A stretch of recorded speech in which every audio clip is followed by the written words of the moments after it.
And so, yes, a tax collector would have been one of the Jewish people that the Roman people would have called up and said, hey, like, here's a job for you, but, like, you're going to make money, but everybody's going to hate you.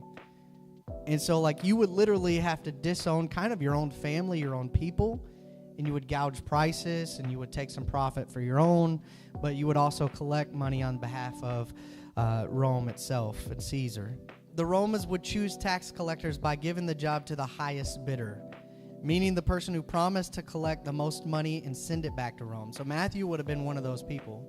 He had been the highest bidder for the job as tax collector, saying, I'm going to collect the most money, but then also he would collect it for himself as well on top of that and gouge the people.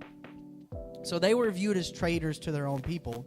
So this is special in the sense that Jesus goes to somebody who would have been ridiculed by the Jewish people, looked upon as a sinner, because what does it say the Pharisees said of Jesus? He hangs out with tax collectors and sinners. But Jesus specifically chose Matthew to follow him. And the same thing happened. Matthew got up, and guess what? He followed Jesus. He left behind money. He left behind a lifestyle. He left everything to follow Jesus.